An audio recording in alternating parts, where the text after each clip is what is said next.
Evening kids స్పెషల్‌లో 5 మినిట్స్‌లో అయిపోయే onion puffs ఎలా చేసుకోవాలో చూపించబోతున్నాను. వచ్చేసేయండి.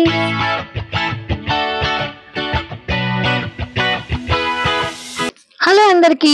ముందైతే ఒక బాండీ పెట్టుకొని, చక్కగా ఒక టేబుల్ స్పూన్ ఆయిల్ వేసుకొని, సన్నగా తరిగిన ఉల్లిపాయల్ని, పచ్చిమిరపకాయల్ని, కాస్తంత పసుపుని వేసి ఒక 5, 10 మినిట్స్ వేయించేయండి. ఆ తర్వాత ఒక టేబుల్ స్పూన్ అల్లం వెల్లుల్లి పేస్ట్ కూడా వేసుకొని పచ్చివాసన పోయేదాకా వేయించేయండి. తర్వాత టేస్ట్‌కి తగ్గట్టు సాల్ట్, కారం, ధనియాల పొడి, చాట్ మసాలా వేసుకొని, దించే ముందు కసూరి మెతి గూడా వేసుకొని, చక్కగా దగ్గర పడగానే దించేసేసి అది చల్లారేదాకా పక్కన పెట్టేసేయండి. ఆ తర్వాత మీరు పఫ్ షీట్స్ రెడీ చేసుకోవడానికి ఒక పెద్ద బౌల్ తీసుకొని దాంట్లోకి 2, 3 కప్పులు మైదా వేసుకోండి. అలానే చిటికెడు సాల్ట్, కొంచెం బేకింగ్ సోడా వేసుకొని, దాంతో పాటు కాస్తంత బటర్ గూడా వేసుకొని బాగా మిక్స్ చేయండి. దీంట్లోకి మెల్టెడ్ బటర్ వేసుకోవచ్చు. ఇలా క్యూబ్ గూడా వేసుకోవచ్చు. నేను క్యూబ్ వేసుకున్నాను. బాగా మిక్స్ చేసి వాటర్ పోసుకుంటూ చక్కగా చపాతీ పిండిలాగా కలుపుకోవాలనమాట. మెత్తగా సాఫ్ట్‌గా రావాలి. సో, చూసుకొని కన్సిస్టెన్సీని కలుపుకోండి. అలా కలిపిన దాన్ని పక్కన పెట్టేసి ఒక 5 మినిట్స్ నాననివ్వండి. అలానే ఈలోపు మెల్టెడ్ బటర్‌లోకి ఒక 2, 3 టేబుల్ స్పూన్స్ కార్న్ ఫ్లోర్ ఏసి బాగా కలిపేసి పక్కన పెట్టేయండి.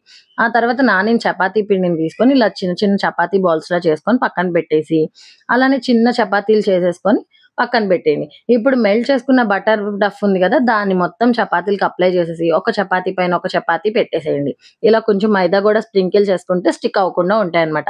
ఇలా పెద్ద సైజ్ చపాతీ చేసుకొని, దాన్ని చక్కగా మీ దగ్గర పిజ్జా కట్టర్ ఉంటే ఓకే. ఇన్ కేస్ లేని వాళ్ళు నైఫ్‌ని గూడా ట్రై చేయొచ్చు. చక్కగా ఇలా స్క్వేర్ షేప్‌లో వచ్చేలాగా తీసుకొని, సైడ్స్ అన్నీ రిమూవ్ చేసేయండి నీట్‌గా. ఆ తర్వాత చక్కగా దాన్ని మధ్యలోకి కోసుకొని 4 పీసెస్ అయ్యేలాగా చూసుకోండి. నాకు రెక్టాంగిల్ ఇష్టం. సో, నేను అలా స్ట్రెయిట్ లైన్స్‌లా కట్ చేసుకున్నాను. స్క్వేర్ ఇష్టపడే వాళ్ళు స్క్వేర్ కూడా చేసుకోవచ్చు. సో, ఇంకా అలా స్క్వేర్‌గా తీసుకున్న వాటిలోకి ఇలా మనం ముందుగా ట్రై చేసిన ఆనియన్ పఫ్‌ని స్టఫ్ చేసేసి చక్కగా డీప్ ఫ్రై చేసేసుకోండి. దీన్ని ఓవెన్‌లో కూడా చేసుకోవచ్చు. బట్ ఓవెన్ లేని వాళ్ళు ఇలా డీప్ ఫ్రై చేసుకొని తినొచ్చనమాట.